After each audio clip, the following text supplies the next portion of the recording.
Hello.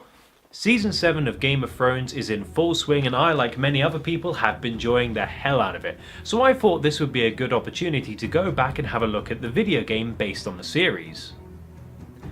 Not the Telltale one, the other one. Now, considering everyone I've spoken to has either never played it or never heard of it, I figured today would be a great opportunity to talk about the game, its story, and just see why no one seems to either remember it or block out the memory of it. So without further ado, here is Game of Thrones, the role-playing game.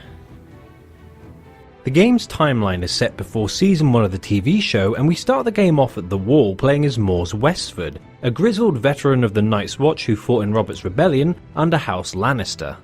He used to be a knight from the Westwood family who chose to take the Black due to not following the order from Tywin Lannister to kill Rhaegar Targaryen's children and wife Elia Martell at the sacking of King's Landing.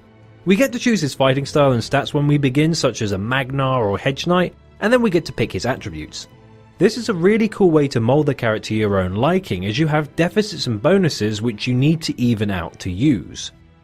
Plus, as you play and make certain decisions in the game, you can get more attributes to help you along the way. Now, as the game begins, Mors chases down an old friend of his who's deserted from the Night's Watch. When we return to Castle Black, we cut off his head and teach a lesson to the new recruits and endure a good 15 minutes of exposition. Oh, I'm sorry, are we going to be talking about the entire history of Westeros now? We'll be here all summer! Then we finally get to explore Castle Black.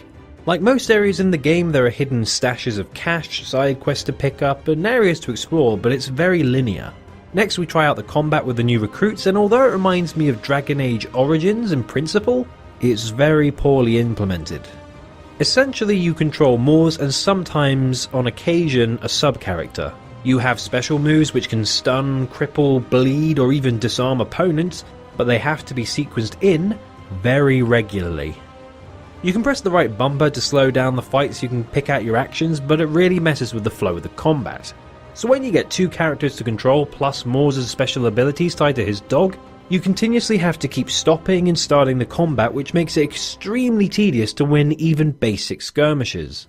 Sometimes you can loot bodies after the battles for gear such as weapons, armor or coins, and occasionally you can find shops, but for the most part currency is worthless for the first half of the game, due to the extortionate prices for new gear in the shops.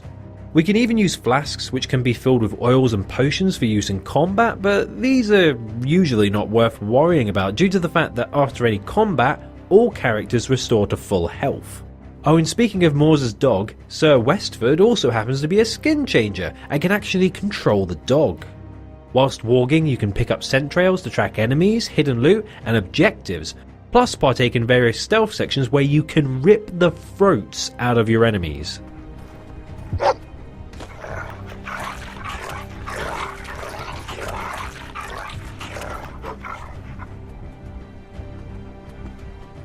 You've been a very bad boy now, I want you to stay, okay?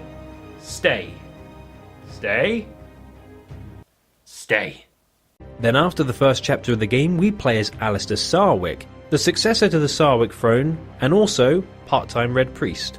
After his father dies, leaving the family state of Riverspring in mourning, Alistair returns to find his lands in peril and decides he's the only one who can both restore faith with their liege lords, the Lannisters, but must also assume his role as the rightful heir of Riverspring. Problem is, his bastard-born half-brother Valar also vies for the throne of Riverspring and just so happens to be Cersei Lannister's lapdog. Alistair's story involves a lot more involvement with mysticism and powers of R'hllor intertwined with courtly intrigue and politics. For the total of 15 chapters, we switch between the two, with Alistair's story preceding Mors's as the backstory to the events starting off at the Wall. To help the flow of the narrative, show actors James Cosmo and Conleth Hill reprise their roles as Lord Commander Mormont and Varys, but other than that, most of the game's dialogue is terrible. I would have hated getting caught by a little shit like our friend here. Hold your tongue, deserter! That's not what your mother said last night. I'll teach you about respect, dog!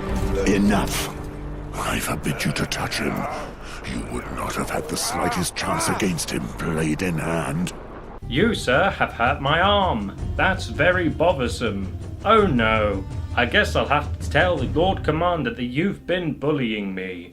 Oh dear. Men, come with me. Let's go to the hall. Which is a real shame due to the fact that this game has enough dialogue in it to fill a new Song of Ice and Fire novel.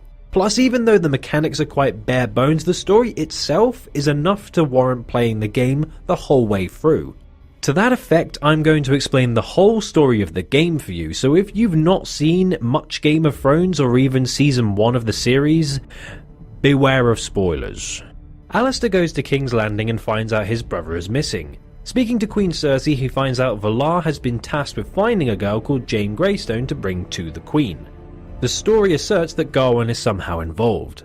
Jane has taken asylum with Jon Arryn, the Hand of the King, and he has sent a detachment of his men to guard her. Alistair and Valar hunt down the Arryn soldiers and kill them to find Jane has headed north. Mors receives a letter from Jon Arryn telling him to find Jane, and he receives the aid of the Knights of the Vale to find her. On finding Jane at Molestown, Mors realises the Arryn soldiers are imposters and manages to defend her from Valar's men. Alistair gets help from Lord Arwood, who seeks to know the reason why Cersei wants the girl. Alistair then infiltrates the City Watch's headquarters and finds they've killed his brother. Alistair then goes to an underground arena to win the Book of Royal Succession and finds out about the Baratheon Bastard Purge before Eddard Stark. Too slow, Eddie.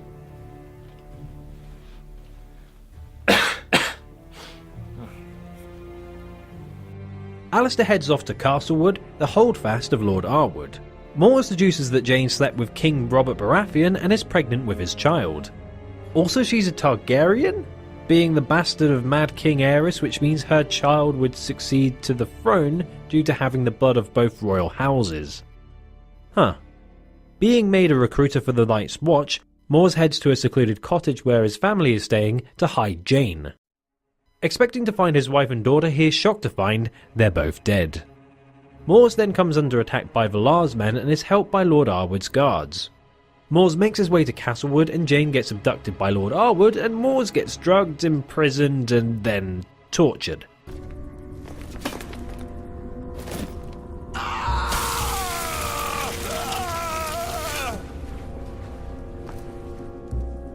Alistair's brother Gawain is actually alive and was held in the dungeons of Castlewood by Lord Arwood. With Alistair's help, they free Mors. Also, George R.R. Martin is the Castle Maester. Gawain gets killed.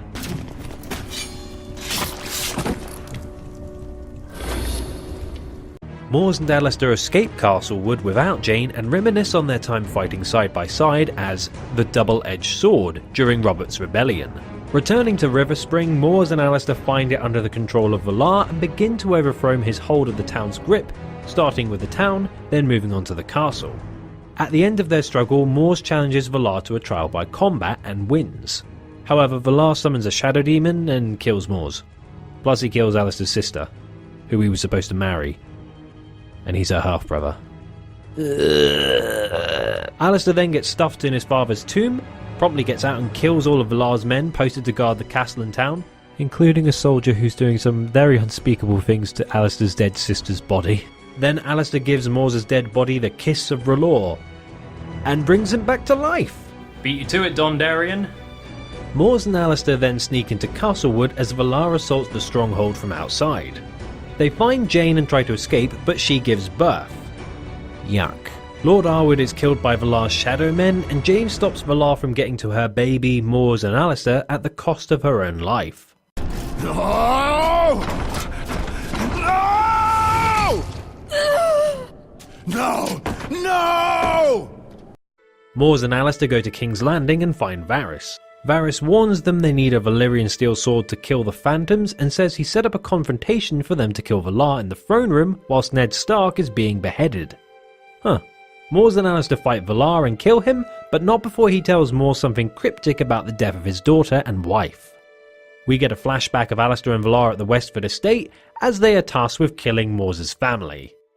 Mors, enraged, fights Alistair, and depending on who you pick, there are even several endings to the game. If you lose the fight to Valar, no matter who you pick, both Mors and Alistair die, and Valar is given the baby by Varys, which in turn he also kills. Bleak. Alistair, after killing Mors, either gives the baby to Cersei and gets his lands and title restored, even though in the end we see him discontented with a noose as the only way out. Bleak. In his other ending, Varys sends the child to Braavos and Alistair defiantly tells Cersei to go do one as he's surrounded by spearmen who kill him as the last of the Sarwick bloodline. Less bleak. However, considering the narrative of the story, I consider Mors' endings to be more canonical, and I think they're a lot better. In his Night's Watch ending, he sends the baby to the free cities of Essos and returns to the Wall. Our old ally Patrick is on the chopping block for desertion, and without a second thought, Mors strides into Castle Black, grabs a nearby axe and kills him, exclaiming, You are all just marking time.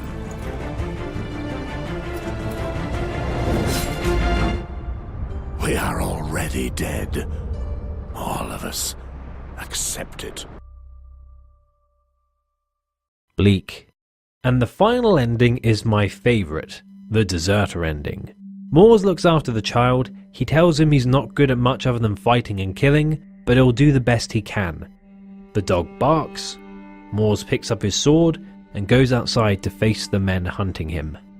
I think overall it's the ending that makes the most sense. It explains why we don't see Mors in the television series, because I think it's supposed to be in line with the television canon. But as a character, I actually found Mors to be the most enjoyable part of the story. His voice acting takes a little bit of time to get used to, but honestly I love the way his character progressed. But Mors also goes through the most in the whole story, which I found really intriguing.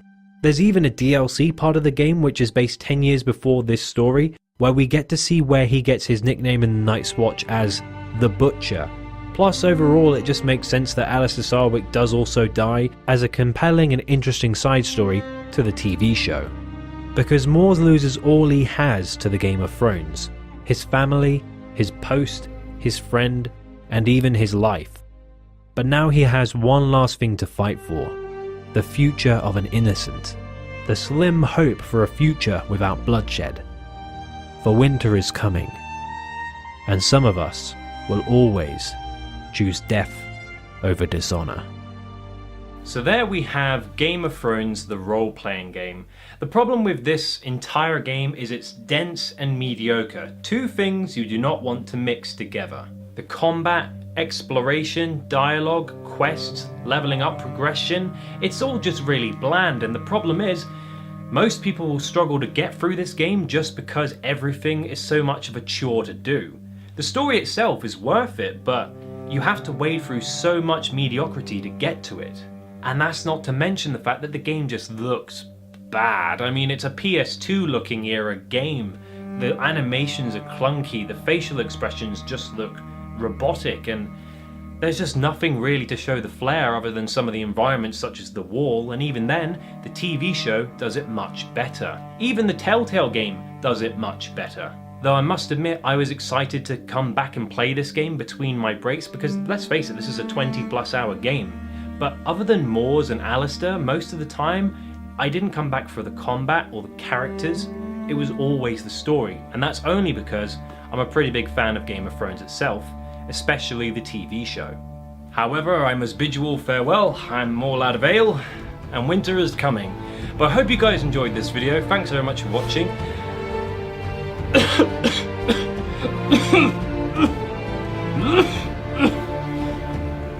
A coat of gold, a coat of red, a lion still has claws, and mine are long and sharp, my lord, as long and sharp as yours.